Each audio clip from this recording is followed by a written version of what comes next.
ഈ ഇസ്രായേലിന് വേണ്ടിയിട്ടുള്ള മുഴുവൻ ആയുധങ്ങളും അവരുടെ പോർട്ടിലൂടെ റിയാദിലും മറ്റ് അലക്സാണ്ട്രിയയും മറ്റ് സ്ഥലങ്ങളിലും കൂടെ ഇറക്കി കൊടുക്കുകയും എന്ന് വേണ്ട ഈ പറയുന്ന 50 രാജ്യങ്ങളാണ് വാസ്തവത്തിൽ ജനോസൈഡ് ആണെന്ന് അറിഞ്ഞിട്ട്, ഇതൊരു ജനോസൈഡ് എന്ന് അറിഞ്ഞിട്ട് 50 രാജ്യങ്ങളാണ് അവരെ ഹെൽപ്പ് ചെയ്തത്. ഫോൺ വിളിച്ചിട്ട് ഒരു പറഞ്ഞിട്ട് വരാം എന്ന് പറഞ്ഞിട്ട് പോയി അവിടെ എത്തിയപ്പോഴേക്കും രണ്ടാമത് അവന്റെ തലയിൽ കൂടെ വീഴും. പിന്നെ കാണുന്നത് അവന്റെ ബോഡിയാണ്. ഈ കുട്ടി ഇങ്ങനെ എഴിച്ചിട്ട് ഇങ്ങനെ മിഴിച്ച് ഇങ്ങനെ എന്ന് പറഞ്ഞിങ്ങനെ എഴിച്ച് നിന്ന് ഒരു 8 വയസ്സുകാരൻ നോക്കുന്ന നിപ്പില് ഇങ്ങനെ ഒരു 50 ബുള്ളറ്റം കയറി. സമ്മതിക്കുന്ന ആൾക്കാരെ വെച്ചിട്ടാണ് നമ്മുടെ ഈ പറഞ്ഞ കയ്യും കാലും കെട്ടിയിട്ട് വായിൽ തുണിയും തിരുകിയിട്ട് മാസ്ക് വെച്ചിട്ട് നമ്മളങ്ങ് കയറി വിളിക്കും. പെടയും ആൾക്കാർ പിടയും വിളിക്കും എന്ന് പറഞ്ഞു കഴിഞ്ഞാൽ ഭീകരമായ പെയിനാണ്. വിളിക്കാതെ 1 മാസമോ 2 മാസമോ ഇരുന്ന് ഒന്നും സംഭവിക്കില്ല. അപ്പൊ ടീച്ചർ ചോദിച്ചു, നിനക്ക് സംഘടിപ്പിക്കാൻ പറ്റുമോ?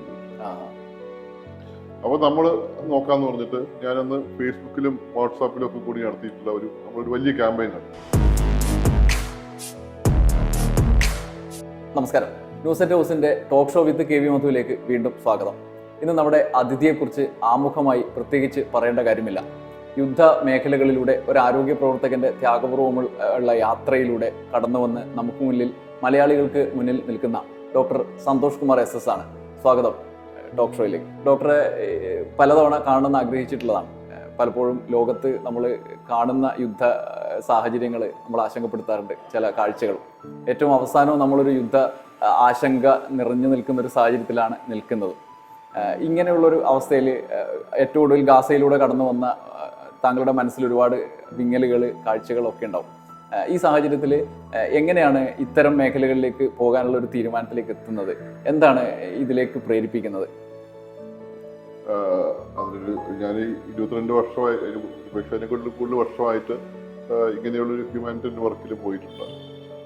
മേ ബി എനിക്ക് തോന്നുന്നത് അതിന് തുടക്കം എന്ന് വെച്ച് കഴിഞ്ഞാൽ ഞാൻ മെഡിക്കൽ കോളേജിൽ പഠിക്കുമ്പോൾ, BBS പഠിക്കുമ്പോൾ 91-ലാണെന്ന് തോന്നുന്നു, ഒരു ലാത്തൂരിൽ എർത്ത് ഉണ്ടായിരുന്നു. അപ്പൊ അന്ന് ഞാൻ നാഷണൽ സർവീസ് സ്കീമിന്റെ സെക്രട്ടറി ഒക്കെ ആയിരുന്നു.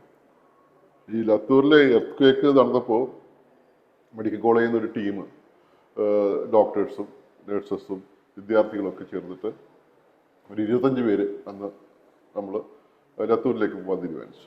ലത്തൂരിൽ പോയിട്ട് അപ്പോൾ നമ്മൾ ഈ വലിയ ടീമായിട്ട് ട്രെയിനിൽ കയറിയൊക്കെ പോവുകയാണ്. പോയിട്ട് അവിടെ എത്തുമ്പോൾ ആണ് നമുക്ക് തിരിച്ചറിവുണ്ടാകുന്നത്. നമ്മുടെ കയ്യിൽ വേറെ സംഭവമൊന്നുമില്ല. നമ്മൾ കുറച്ച് ഒരു സാമ്പിൾ മരുന്നുകളൊക്കെ എടുത്തിട്ട് പോകുന്ന ഏർപ്പാടാണുള്ളത്. അപ്പോൾ നമുക്കതിങ്ങനെ നോക്കിയിട്ട് അവിടെ ചെന്ന് നമ്മൾ വാസ്തവത്തിൽ കാഴ്ചക്കാരാവുകയാണ്, യുദ്ധത്തിൻ്റെ കാഴ്ചക്കാർ. ഈ പറഞ്ഞ ഈ ഒരു ഡിസാസ്റ്റർ ടൂറിസം എന്ന് പറയുന്ന പോലെ ഇത് കണ്ടിട്ട് അയ്യോ എന്നൊക്കെ പറഞ്ഞ് നടക്കുന്നതാണ്. അപ്പോഴാണ് ഡോക്ടേഴ്സ് വിത്തൗട്ട് ബോർഡേഴ്സിൻ്റെ അവരൊരു വലിയ 2 കണ്ടെയ്നർ ഹോസ്പിറ്റൽസ് എന്ന് പറയും, അന്നത്തെ കാലം ഉണ്ടായിരുന്ന ഹോസ്പിറ്റലാണ്. കണ്ടെയ്നർ നിവർത്തി വെച്ച് കഴിഞ്ഞാൽ ഈ ഒരു വലിയൊരു ഹോസ്പിറ്റൽ ഉണ്ടാക്കാൻ പറ്റും. അത് നിവർത്തി വെച്ച് കഴിഞ്ഞാൽ അതിനകത്തുനിന്ന് വരുന്ന ഷീറ്റുകളൊക്കെ എടുത്ത് വെച്ചിട്ട് ഘടിപ്പിച്ചിട്ട് മേ ബി ലൈക്ക് 200 ബെഡ് ഹോസ്പിറ്റലൊക്കെ പെട്ടെന്ന് ടവേന്ന് ഉണ്ടാക്കാൻ പറ്റും. ഇതൊരു ഹോസ്പിറ്റലിനെ അനുവദിച്ചാണ് ഉണ്ടാക്കിയത്. അപ്പോൾ അത് ICU തിയേറ്ററും അടക്കമുള്ള സ്ഥലമാണ്. അപ്പോൾ അത് നമ്മൾ കറക്റ്റ് ആൾക്കാരായി, അവർക്ക് വേണ്ടത് ലോക്കലായിട്ടുള്ള വോളണ്ടിയേഴ്സ് അവരുടെ സാധനങ്ങളിലും ഉണ്ട്, നമ്മളാണെങ്കിൽ നമ്മൾ തയ്യാറാണ്. അങ്ങനെ അവരുടെ കൂടെ ഞാൻ വർക്ക് ചെയ്തു, കുറച്ച് നാൾ വർക്ക് ചെയ്തു. ചില 2-3 മാസം വർക്ക് ചെയ്തു. അപ്പോഴാണ് നമ്മൾ മനസ്സിലായത് ഇങ്ങനെയും പോസിബിളാണ്. നമ്മളിപ്പുറത്ത് ഇങ്ങനൊരു ടെൻഡൻസീസ് ഉണ്ടാവാം, പക്ഷേ അതിനൊരു വേറൊരു ലെവലിലേക്ക് കാണുന്നത് ഇങ്ങനെ കണ്ടിട്ടാണ്. വലിയ സംഘാടനം, ഇതൊക്കെ ഈ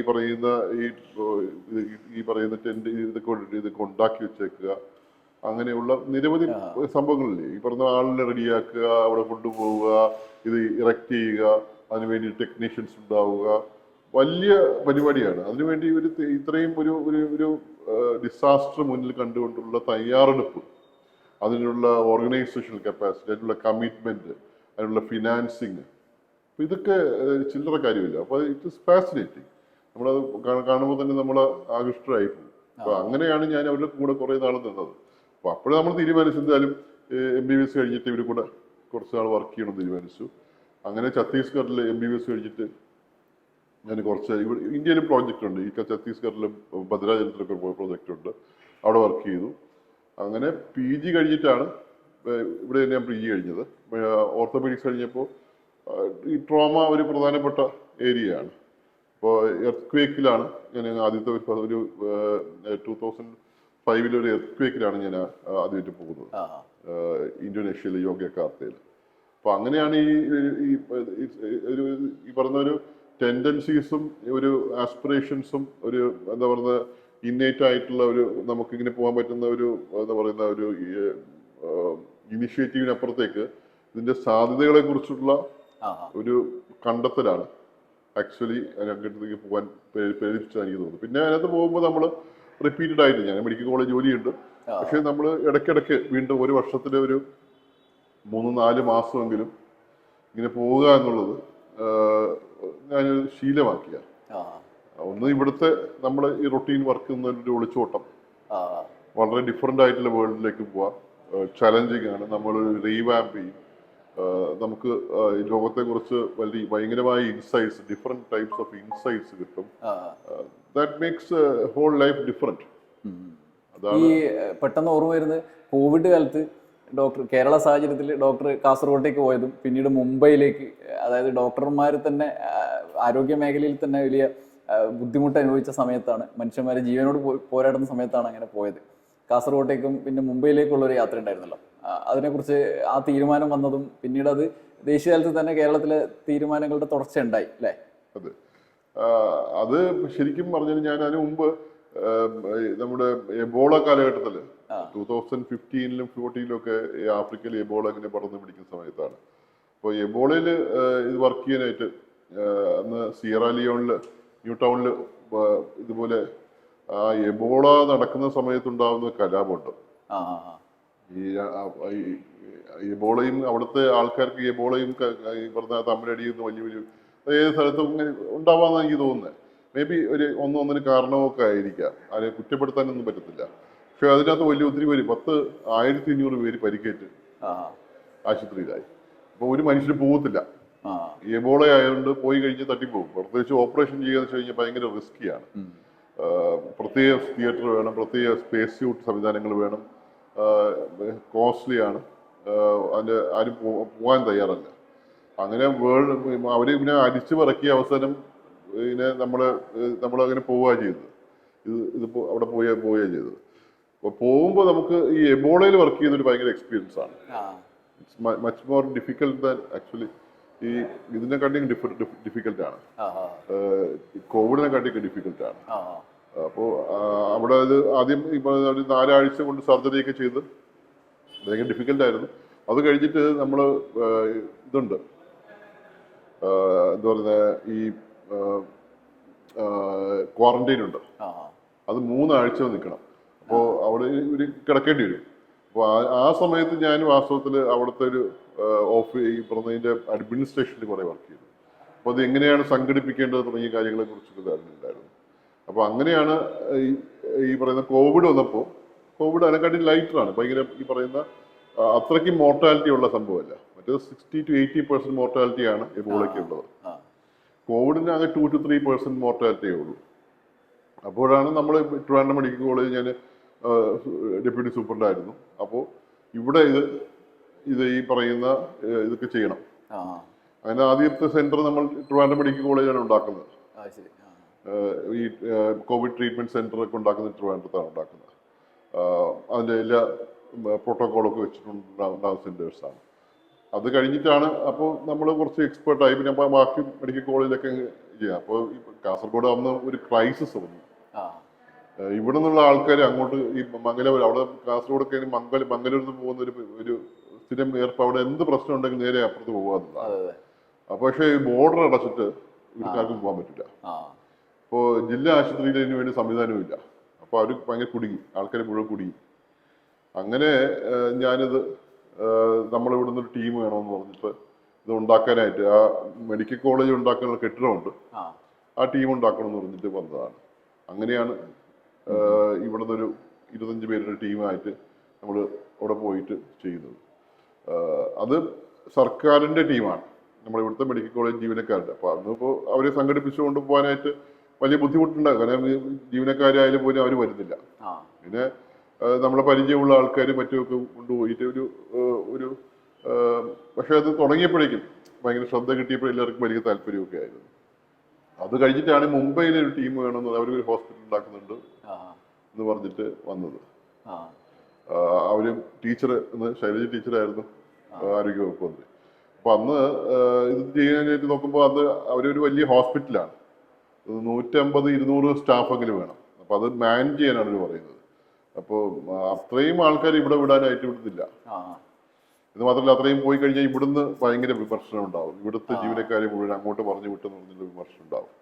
അപ്പോൾ അങ്ങനെ ഒരു വിമർശനം ഉണ്ടാവും. ഇപ്പോൾ ഉണ്ടായാലും പ്രശ്നം. അപ്പോൾ ടീച്ചർ ചോദിച്ചു, നിനക്ക് സംഘടിപ്പിക്കാൻ പറ്റുമെന്ന് ചോദിച്ചു. അപ്പോൾ നമ്മൾ നോക്കാന്ന് പറഞ്ഞിട്ട് ഞാനന്ന് ഫേസ്ബുക്കിലും വാട്സാപ്പിലും ഒക്കെ കൂടി നടത്തിയിട്ടുള്ള നമ്മളൊരു വലിയ ക്യാമ്പയിൻ നടത്തി, ഇങ്ങനെ പോകാൻ തയ്യാറായിട്ടുള്ള ആൾക്കാർ. ഭയങ്കര അത്ഭുതമായിരുന്നു. ഈ ചെറുപ്പക്കാരായിട്ടുള്ള ആൾക്കാർ ഒത്തിരി പേര് വന്നു. ഒത്തിരി പേര് അങ്ങനെ രജിസ്റ്റർ ചെയ്തു.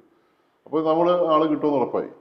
പക്ഷേ ഇത് അടുത്തപ്പോഴാണ് വലിയ പ്രശ്നം. ഇത് ഈ പറയുന്ന അങ്ങോട്ട് പോകാനായിട്ട് വീട്ടുകാർ സമ്മതിക്കില്ല.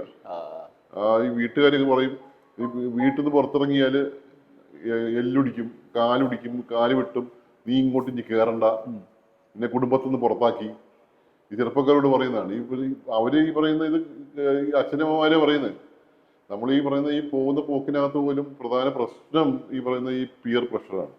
അപ്പൊ അതിന് കുറെ പേര് പിന്മാറി, കുറെ പേര് അടികൂടി, കുറെ പേര് വീട്ടില് കിടന്നു, വീട്ടില് അത് കൂട്ടിയിട്ട് അത് സംഘടിപ്പിക്കേണ്ട പല കക്ഷികളെ ഒളിച്ചോടി. ഞാൻ ഈ പോയേ പറ്റൂ, വീട്ടിൽ നിന്നൊക്കെ ഈ കല്യാണത്തിന് ഒളിച്ചോടി പോലെ വരുന്നത്, സാറേ ഞാൻ വരുന്നുണ്ട്, ബാക്കി കാര്യം ജീവിതത്തിലെ മുഴുവൻ കാര്യം നോക്കിക്കോളണം. അങ്ങനെയൊക്കെയാണ് പറയുന്നത്. അങ്ങനെയാണ് ഞാനത് നമ്മൾ അവിടെ അന്നത്തെ കാര്യം സംഘടിപ്പിക്കുന്നത്. അത് ഭയങ്കര പുറത്തിറങ്ങി കഴിയുമ്പോൾ ഇതിലെ ഹീറോസാണ്. അപ്പൊ പിന്നെ ഈ അച്ഛനമ്മമാര് പിന്നെ ഇവരെ അന്വേഷിക്കാൻ തുടങ്ങും.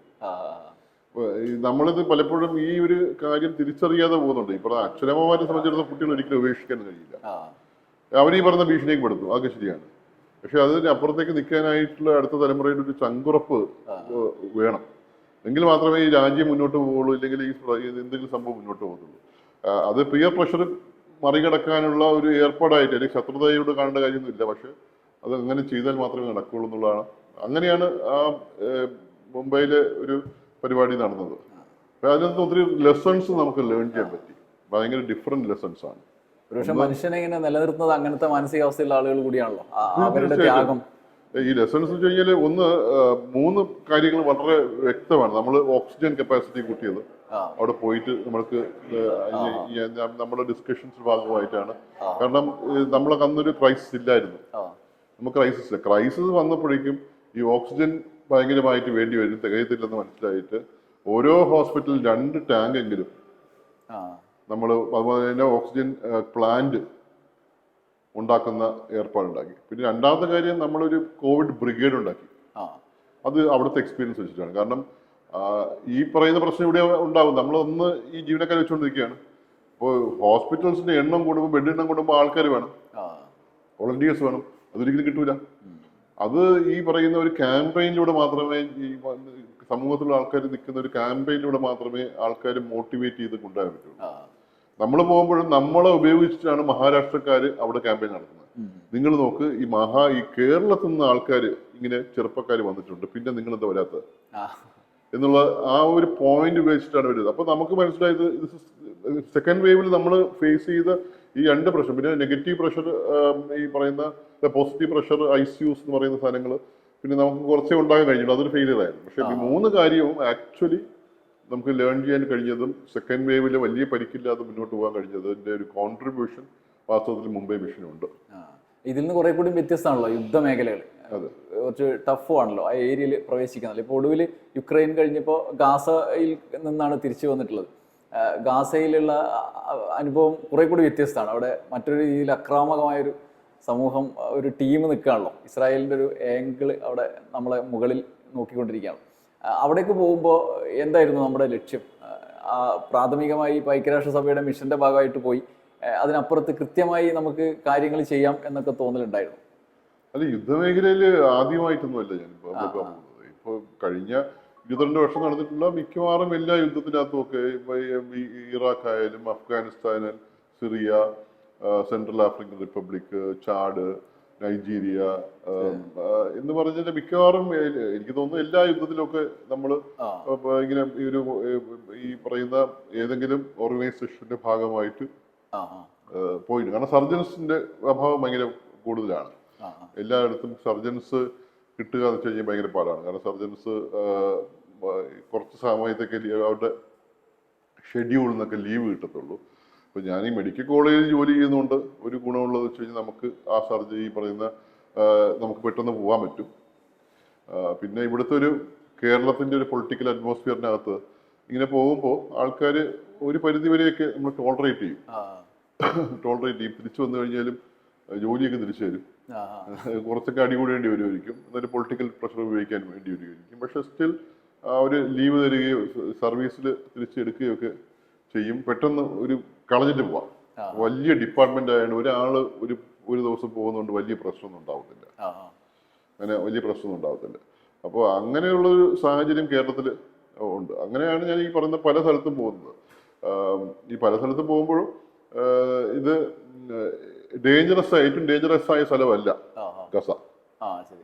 ഡേഞ്ചറസ് എന്ന് പറയുന്നത് നമ്മുടെ ജീവന് ഡേഞ്ചറസ് എന്ന് പറയുന്ന സ്ഥലങ്ങൾ വാസ്തവത്തിൽ ആഫ്രിക്കയില് സെൻട്രൽ ആഫ്രിക്കൻ റിപ്പബ്ലിക്കോ ഇല്ലെങ്കിൽ എന്താ പറയുന്ന സൊമാലിയ, ചാഡ്, ഇങ്ങനെ ലോലെസ്നെസ് ആയിട്ടുള്ള സ്ഥലങ്ങൾ, ആൾക്കാർ കയ്യിൽ തോക്ക് പിടിച്ച് നടക്കുന്ന സ്ഥലങ്ങൾ, നിർബാധം ലൈസൻസ് ഒന്നും വേണ്ടാതിരിക്കുന്നത്. അപ്പോൾ ഒരു ചുമ്മാതെ ആൾക്കാർ ചുമ്മാ തോക്കെടുത്ത് വെടിവെച്ച് കഴിഞ്ഞാൽ ഒന്നും ആരും ചോദിക്കാനില്ല. പിന്നെ വല്ലവനും വെടിവെക്കുന്ന വേണ്ടി നമ്മളെ നെഞ്ചത്തിട്ട് കിട്ടുകയും ചെയ്യും. അവിടെ റോഡിൽ നടക്കുന്ന എക്സ്ട്രീമിൽ ഏത് നിമിഷമാണ് ഒരു കലാപം ഉണ്ടാവുകയും തോക്കെടുത്ത ആളെ വെടിവെക്കുന്നു പറയും. ചുമ്മാ ബൈക്കിൽ ഇങ്ങനെ സ്പ്രേ ചെയ്തുകൊണ്ട് പോകും bullet. That's like A very difficult situation. നമുക്ക് ഒരിക്കലും പ്രഡിക്റ്റ് ചെയ്യാൻ പറ്റാത്ത ഇഷ്യൂസ് ആണ്. ഇതൊക്കെ മിക്കവാറും പ്രഡിക്റ്റ് ചെയ്യുന്നതാണ്. പക്ഷെ ഗസ ഡിഫറെൻ്റ് ആവുന്നത് ഇറ്റ്സ് ലൈക്ക് ഒരു ജെനോസൈഡാണ്. നമ്മൾ കാലഘട്ടത്തിൽ ജീവിക്കുമ്പോൾ നമ്മൾ അനുഭവിക്കുന്ന ഏറ്റവും വലിയൊരു ക്രൈസിസ് ആയിരുന്നു. ഇപ്പോൾ ഒരു പക്ഷേ അതിന് മുമ്പൊക്കെ ഈ പറഞ്ഞ ബോസ്നിയയും ഒക്കെ നമ്മൾ 80s ഉണ്ടാവുന്നത്. റുവാണ്ടയും നമ്മളത് നേരിട്ടുന്ന ആ സമയത്ത് ഞാൻ അവിടെ നിന്ന് പോയി അതിൻ്റെ സർവൈവേഴ്സിനെ കണ്ടിട്ടുണ്ടെന്നേ ഉള്ളൂ. അങ്ങനെ പോയിട്ടില്ല. ഇത് നമ്മൾ കാണുന്ന ഒരു ജെനോസൈഡാണ്. അത് മാത്രമല്ല അത് പ്രഖ്യാപിതമായ ജെനോസൈഡ്. എല്ലാവരും അപ്പോൾ അതാണെന്ന് പ്രഖ്യാപിച്ചു കഴിഞ്ഞു. അതിനേക്കാളുപരി വളരെ ഒരു ഡിഫറെൻ്റ് ആയിട്ടുള്ള ജെനോസൈഡാണ്. ആ ജെനോസൈഡ്സിനെ കുറിച്ച് നമ്മൾ വായിക്കുമ്പോഴോ പഠിക്കുമ്പോഴോ ഒക്കെയാണ് നമുക്കത് ബോധ്യപ്പെടുക. എന്നിട്ട് ഈ സ്ഥലത്ത് പോകുമ്പോഴാണ് ബോധ്യപ്പെടുന്നത്. അല്ലെങ്കിൽ അവിടുത്തെ നടക്കുന്ന ഡിസ്കഷൻസിനകത്താണ് ഈ ജെനോസൈഡ്. നമ്മളിപ്പോൾ ഓസ്വിഷിലെ ജെനോസൈഡ് ഒക്കെ എടുത്ത് നോക്കുമ്പോൾ, അല്ലെങ്കിൽ സെക്കൻഡ് വേൾഡ് വാറിലെ ഹോളോകോസ്റ്റ് എടുത്ത് നോക്കുമ്പോൾ അവിടെ ഞാൻ എപ്പോഴും പോകുന്ന സ്ഥലമാണ്. ഈ പറയുന്ന വിശ്വാസികൾ അമ്പലത്തിൽ പോകുന്ന പോലെയാണ് ഞാൻ പലപ്പോഴും ഒക്കെ ഓസ്വിഷ്, ഈ പറഞ്ഞ ക്രക്കോവിൽ പോയി കഴിഞ്ഞാൽ ഈ ഓസ്വിഷിലും ബെർക്കന്യൂലും പോകുന്നത്. ആ ക്യാമ്പസിൽ എത്ര പോയാലും നമുക്ക് വീണ്ടും വീണ്ടും പഠിക്കാനുണ്ടാവും. ഈ മനുഷ്യന്മാരെ ഇങ്ങനെ 3 മില്യൺ ആൾക്കാരെ കൊന്നൊടുക്കിയ സ്ഥലമാണെന്നൊക്കെ നമുക്ക് പെട്ടെന്ന് നമ്മൾ ആ സ്ഥലത്തിലേക്ക് ഈ ഒരു ഇമോഷണൽ അല്ലാതെ നമുക്ക് പോകാൻ പറ്റാത്ത അവസ്ഥയാണ് ഉള്ളത്. അപ്പോൾ ബെർക്കന്യൂവിലെ ഏറ്റവും വലിയ ക്യാമ്പുണ്ട്, ഈ പറയുന്ന എക്സ്റ്റർമിനേഷൻ ക്യാമ്പ്. ഒരു 5 കിലോമീറ്റർ നീണ്ടു നിൽക്കുന്ന വലിയ ഒരു ഹ്യൂജ് ക്യാമ്പസാണ്. അതിൻ്റെ അങ്ങേയറ്റത്താണ് ഈ ഗ്യാസ് ചേമ്പറും ക്രമറ്റോറിയം ഒക്കെ ഉള്ളത്. ട്രെയിൻ അങ്ങേ അറ്റത്ത് വരെ പോകും. അപ്പോൾ അവിടെ പോയി അതിൻ്റെ ഫ്രണ്ടിലുള്ള ബാരിക്കേഡ്സ് ഒക്കെ ഭയങ്കര നല്ലതാണ്. അപ്പോൾ ആൾക്കാർ വന്നു കഴിഞ്ഞാൽ ഏറ്റവും ഫ്രണ്ടിലുള്ള സാധനങ്ങൾ കാണിച്ചു കൊടുക്കും. അവിടെ ഭയങ്കരമായി നന്നായിട്ട് ഇവരെയൊക്കെ ട്രീറ്റ് ചെയ്യുന്നു. ഇതിന്റെ അങ്ങേയറ്റത്തെ പുറകിലാണ് ഇപ്പോൾ പുക വരുന്നതൊക്കെ മനുഷ്യന് കരിയുന്ന മണമൊക്കെ പലപ്പോഴും വരും. അവർക്ക് സംശയങ്ങളുണ്ട്, പക്ഷെ അതൊന്നും അല്ലെന്നൊക്കെ പറയും. അങ്ങേയറ്റത്ത് ഈ ട്രെയിൻ നേരെ അവിടെ ചെന്ന് കയറും. നമ്മൾ ഈ പറയുന്ന എന്താണ് ഷിൻലേഴ്സ് ലിസ്റ്റിൽ കാണുന്ന അങ്ങേയറ്റത്ത് നിൽക്കും. എല്ലാവരും ഈ ഇതിലൊക്കെ ഇങ്ങനെ ഇറങ്ങി നടക്കും. കുപ്പായം വരും, ഗ്യാസ് ചേമ്പറിൽ കയറും, ഗ്യാസ് ഇടും, മരിക്കും. അവരെല്ലാം കൂട്ടിയിടും, എല്ലാം ക്രിമറ്റോറിയത്തിൽ കത്തിക്കും, ചാരം കൊണ്ട് നേരെ അടുത്ത പുഴയിൽ ഒഴുക്കും. ആരും അറിയില്ല. രഹസ്യമായി നടന്നുകൊണ്ടിരുന്ന കാര്യം. ആരും ഇത് നടന്ന കാര്യം പോലും അറിയാം. അവിടുത്തെ SS-ന്റെ ആൾക്കാർക്ക് പോലും അറിയില്ല. അപ്പോൾ ഇങ്ങനെ നടക്കുന്ന കാര്യമാണ്, വളരെ രഹസ്യമായി നടക്കുന്ന ഒരു സംഭവമാണ്. അന്ന് പോലും അവർക്ക് ബോധ്യമുണ്ട് ഇതൊരു ഒരു വാർ ക്രൈമാണ് ചെയ്യുന്നത്. So just a war crime. ഇന്നതല്ലല്ലോ, ഇത് നമ്മളും നിങ്ങളും ഒക്കെ നോക്കി നിൽക്കല്ലേ. അപ്പുറത്ത് നടക്കുമ്പോൾ നമ്മൾ നോക്കിക്കല്ലേ. ഈ പറയുന്ന എല്ലാ സാധനവും കാറ്റിൽ പറത്തി, എല്ലാ നിയമങ്ങളും കാറ്റിൽ പറത്തി, ജനോസൈഡിന്റെ ചാർട്ടർ കാറ്റിൽ പറത്തി, ഒരു എല്ലാ ലക്ഷണവും ഒത്ത ഒരു ജനോസൈഡ് നടക്കുമ്പോഴും ഇപ്പൊ അതിനകത്ത് നടക്കുന്ന രീതി പോലും ഭയങ്കരമാണ്. ഈ പറയുന്ന ഒരു വീഡിയോ ഗെയിമിനകത്ത് പറയുന്ന കുട്ടികൾ നമ്മളിരുന്ന് കാണുന്നത്, പല സ്ഥലത്തുനിന്ന് കളിക്കുമ്പോൾ എന്റെ മകനൊക്കെ രാത്രി മുഴുവൻ കളിക്കുമ്പോൾ അപ്പൊ അപ്പുറത്ത് വേറെ ലോകത്തിന്റെ എവിടെയോ മൂലിരിക്കുന്ന വേറെ പറയാം, വെക്കടാ വെടി, അവനെ വെക്ക്, ഞാൻ ഇവനെ വെടി വെക്കാം. ഇതേപോലെ ഈ പറയുന്ന ആ തോക്ക് പിടിച്ച് ടവറിലിരിക്കുന്ന ആൾക്കാർ, താഴെ ഭക്ഷണത്തിന് വേണ്ടി ക്യൂ നിൽക്കുന്ന അല്ലെങ്കിൽ ഓടി അവിടെ നടക്കുന്ന ആൾക്കാർ, നീ അവനെ കൊല്ലുക, അവന്റെ തലക്കിട്ട് വെടിവെക്കുക, അവന്റെ നെഞ്ചത്ത് വെടിവെക്കെന്ന് പറഞ്ഞ് അത് ടാർഗറ്റ് ചെയ്ത് വെടിവെച്ച് അത് കണ്ട് രസിച്ച് അത് മുഴുവൻ എടുത്ത് നമ്മളെ കാണിച്ച് നമ്മളും അത് കണ്ട് രസിച്ച് നടക്കുന്ന ഒരു ഈ പറയുന്ന ഓരോ വീഡിയോ ഗെയിം കണ്ടിട്ട് ഈ പറയുന്ന റിമോട്ടിൽ മാറ്റി മാറ്റി കാണുന്ന ഒരു വ്യത്യാസമില്ലാതെ വികാരരഹിതമായിട്ട് നമ്മൾ ഫേസ് ചെയ്യുന്ന ഒരു ജനോസൈഡാണ്. It doesn't make a difference to us. അത്രയ്ക്കും പോയി നമ്മളും ഇങ്ങനെ ഇരിക്കുന്നതാണ്. രണ്ടേതൊരു കോൺസെൻട്രേഷൻ ക്യാമ്പാണ്. 3 സൈഡും ഇസ്രായേൽ, ഒരു സൈഡിൽ മെഡിറ്ററേനിയൻ സീ, കടലിൽ മീൻ പിടിക്കാൻ ഇറങ്ങി അവിടെ വഴി നടന്നതിനെ വെടിവെക്കും. ഇപ്പൊ 3 സൈഡിലും ഒരു രക്ഷപ്പെടാൻ സ്ഥലമില്ല. ഈ എക്സ്റ്റർമിനേഷൻ ക്യാമ്പ് പോലെ ഒരു അതിനകത്ത് കയറി കഴിഞ്ഞ തന്നെയാണ്, ഒരു കോൺസെൻട്രേഷൻ ക്യാമ്പാണ്. ആരും രക്ഷപ്പെടില്ല അതിനകത്തുനിന്ന്, പുറത്തേക്ക് പോകാൻ പറ്റത്തില്ല. എല്ലാം ഈജിപ്റ്റ് ഇപ്പുറത്തടയ്ക്കുന്നു, ഇസ്രായേൽ ഇപ്പുറത്തടയ്ക്കുന്നു, എല്ലാ തരത്തിലും ഇങ്ങനെയാണ്. ഭക്ഷണം കൊടുക്കാതിരിക്കുക, വെള്ളം കൊടുക്കാതിരിക്കുക, കമ്മ്യൂണിക്കേഷനിലിരിക്കുക, മരുന്ന് കൊടുക്കാതിരിക്കുക, അങ്ങനെ വേണ്ട കിരാതമായ മുഴുവൻ പരിപാടിയും 21 ലക്ഷം പേരുടെ നേർക്ക് നടക്കുമ്പോൾ അതൊരു അടച്ചിട്ട സ്ഥലത്ത് രക്ഷപ്പെടാൻ പറ്റാത്ത രീതിയിലാണ്. മൂന്നത് ആരും മൈൻഡ് ചെയ്തില്ല. ഈ എല്ലാവരും ഈ ജനോസൈഡിലേക്ക് ഒപ്പിട്ടിട്ട് ഇങ്ങനെ ഇരിക്കുക, ഈ ചാർട്ടറിൽ ഒപ്പിട്ടിട്ട് വെറുതെ ഇരിക്കുന്നില്ല, അത് എന്തെങ്കിലും ചെയ്യും. ഈ പറഞ്ഞ ലോകത്തിന്റെ നമ്മളെ സ്ട്രക്ചറലായിട്ടുള്ള ഗവേണൻസ് സിസ്റ്റം എടുത്തു കഴിഞ്ഞാൽ ഈ പറയുന്ന ടൊട്ടാലിറ്റേറിയൻ ഗവൺമെന്റ്സ് ഉണ്ട്, റഷ്യയിലെയും മറ്റ് ചൈനയിലൊക്കെ ഉണ്ട്. അവരിതിനെ കുറിച്ചൊന്നും മിണ്ടുന്നില്ല, അവർ പറയുന്നല്ലാണ്ട് ഒന്നും ചെയ്യുന്നില്ല.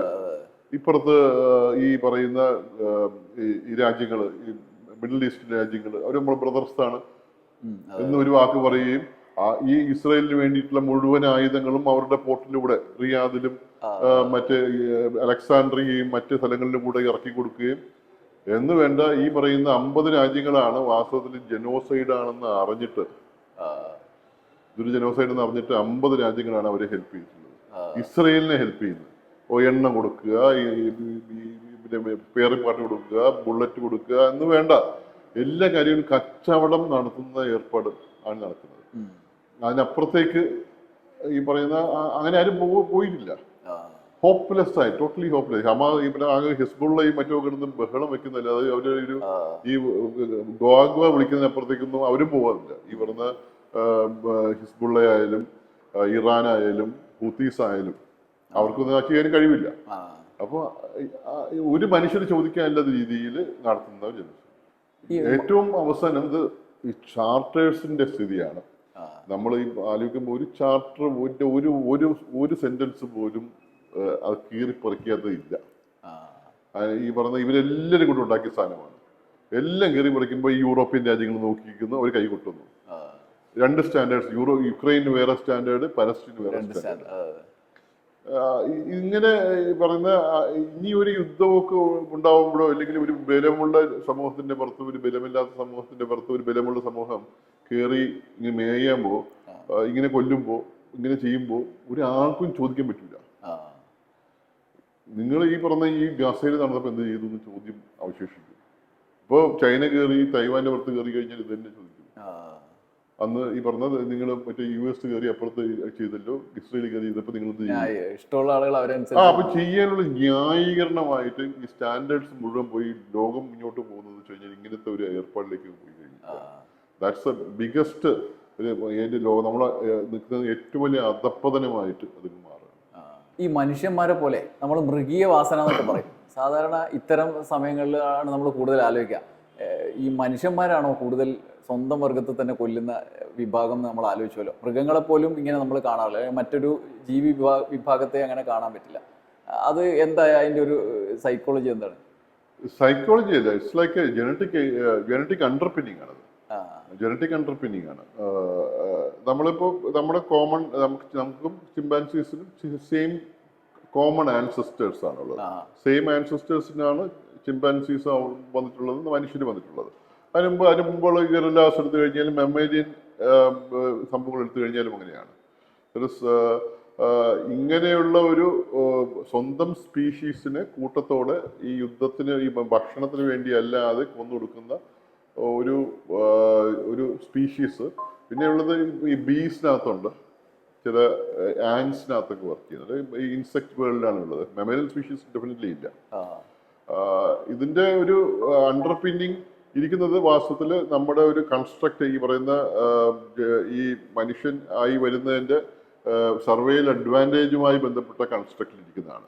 ഒന്ന് ബില്യൺസ് ഓഫ് ന്യൂറോൺസ് ആണ് കൂടുതലുണ്ടാവുന്നത്. രണ്ട് സൊസൈറ്റിയിൽ കൺസ്ട്രക്ട്, ഈ ഹൈറാർക്കിയിലായിട്ട് ഡെവലപ്പ് ചെയ്ത സൊസൈറ്റിയിൽ കൺസ്ട്രക്ട് നമ്മൾ നോക്കിക്കഴിഞ്ഞാൽ മുഴുവൻ ഏത് ഇൻസ്റ്റിറ്റ്യൂഷൻ എടുത്തു കഴിഞ്ഞാലും ഇറ്റ്സ് ഒരു ഹൈറാർക്കി ഉണ്ട്. നമ്മൾ നിങ്ങൾ ഈ പറയുന്ന ഈ പിടിക്കുന്ന ക്രൂ ലീഡറുണ്ട്, രാജ്യത്തിന് പ്രധാനമന്ത്രി, മറ്റേ കോർട്ടിന് സുപ്രീം ജഡ്ജി, അങ്ങനെ നമ്മൾ വീട്ടിലെ അച്ഛൻ, സ്കൂളില് ടീച്ചർ എന്ന് പറഞ്ഞിട്ട് നമ്മൾ ഈ പറയുന്ന ഹൈറാർക്കിയലല്ലാതെ സംഘടിപ്പിക്കപ്പെടുന്ന വേറെ സംഭവമൊന്നുമില്ല ഹ്യൂമൻ സ്പീഷീസ്. ഈ ഹൈറാർക്കി ഡൈനാമിക്കുമാണ്. ആൾക്കാർ മുകളിൽ എങ്ങനെ കയറുക എന്നുള്ളതാണ്. അത് മുകളിലുള്ളവർ താഴെ താഴെ ഇടുക, കയറുന്നവർ ചവിട്ടി തൊഴിച്ചിടുക, ഇതെല്ലാം നടക്കുന്നുണ്ട്. ഏറ്റവും എളുപ്പം ബലം പ്രയോഗിക്കുക എന്നുള്ളതാണ്.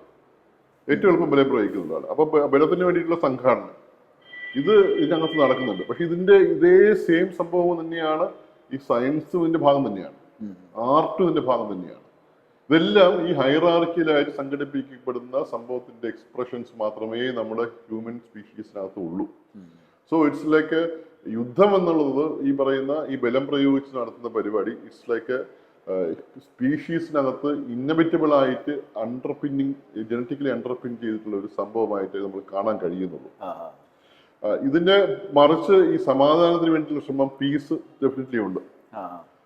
അത് സൈക്ലിക്കലായി നമ്മൾ മൊത്തം ഹിസ്റ്ററി എടുത്ത് നോക്കി കഴിഞ്ഞാൽ വാർ കഴിഞ്ഞിട്ട് കുറച്ച് സൈക്ലിക്കലായിട്ട് അടുത്ത പീസ് വരും, കുറെ കഴിഞ്ഞിട്ട് അടുത്ത 2-3 തലമുറ കഴിയുമ്പോൾ അടുത്ത വാർ വരും എന്നുള്ള ഇതിലേക്ക് പോവാണ്. എന്ന് വെച്ച് കഴിഞ്ഞാല് വാറ് നടക്കുമ്പോൾ ആ ഒരു നടന്നു പോകുമ്പോഴാണ് അതിന്റെ ഫ്യൂട്ടിലിറ്റി മനസ്സിലാവുന്നത്.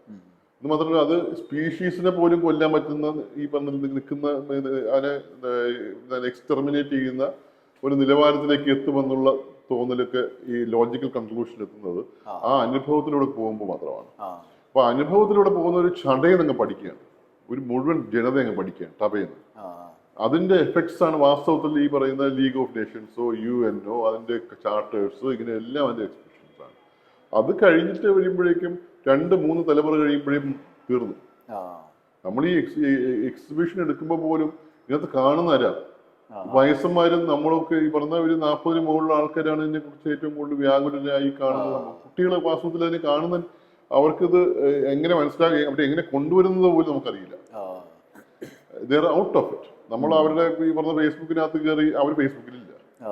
ഈ പറഞ്ഞ ഇൻസ്റ്റാഗ്രാമിൽ കയറി നോക്കുമ്പോൾ നേരത്തെ ഫേസ്ബുക്കിൽ കയറിയുള്ള പരിചയമുള്ള ആൾക്കാർ മാത്രമേ നമ്മുടെ ഇൻസ്റ്റാഗ്രാമിലുള്ളൂ. അവരുടെ ഇൻസ്റ്റാഗ്രാമിനകത്ത് അവർക്ക് താല്പര്യമുള്ള വീഡിയോ ഗെയിംസിന്റെ ഇൻപുട്സ് മാത്രമേ അവർ കിട്ടുന്നുള്ളൂ. അല്ലെങ്കിൽ അവർക്ക് താല്പര്യമുള്ള ഈ പറഞ്ഞ വേറെ എന്തെങ്കിലും മുട്ടായുടെ കാര്യമോ ഒക്കെയാണ് അവർക്ക് വരുന്നത്. അല്ലാതെ വേറെ ഈ പറയുന്ന സംഭവം പെനിട്രേറ്റ് ചെയ്യുന്നില്ല. സോ ഇറ്റ് ബിക്കംസ് ലൈക്ക് ഈ പറയുന്ന ഒരു ഡിഫോൾട്ട് സിസ്റ്റം, റീഇൻഫോഴ്സിങ് വേണ്ടാത്ത ഒരു വാറിംഗ് മെക്കാനിസം ജനറ്റിക്കലി ഇംപ്രിന്റഡ് ആണ്. അതിനെ പ്രതിരോധിക്കാൻ ഇപ്പുറത്തുള്ളത് ഈ റിപ്പീറ്റഡ് ലേണിംഗ് ആൻഡ് ഈ പറഞ്ഞ അനുഭവങ്ങളും മറ്റുള്ള ലേണിംഗ് വേണ്ടുന്ന ഒരു പ്രക്രിയയാണ് ഇതിനെ പ്രതിരോധിക്കാൻ നിൽക്കുന്നത്. സ്വാഭാവികമായും ഇപ്പുറത്തൊരു ഫെയിലിയർ ഉണ്ട്. ഇത് റീഇൻഫോഴ്സ് ചെയ്യുന്നത് അത്ര എളുപ്പമല്ല.